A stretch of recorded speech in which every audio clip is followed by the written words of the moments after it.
अस्ति तपाईँले कसलाई मत हाल्नु भएको थियो? अब त्यति बेर त एमालेलाई नै हो हालेको। समस्या यसपालि चाहिँ अब अलिक समस्या पनि भयो। अब एमाले नेता बुढो पनि भयो। यो गर्नु पर्यो भने ऊ भन्छ, ऊ गर्नु पर्यो भने त्यो भन्छ। होस टुङ्गामा छैन होइन।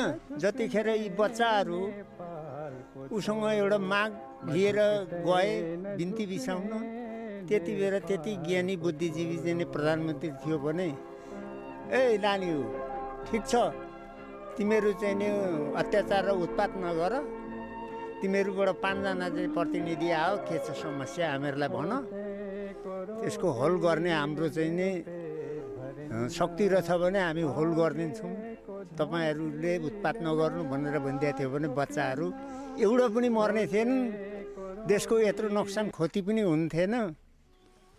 तर अब बुद्धिमा बिर्को लागेर चाहिँ नि ठोक गोली भनेर भन्थ्यो, भुटुटुटुटुट देख्ने त हेर्ने अहिले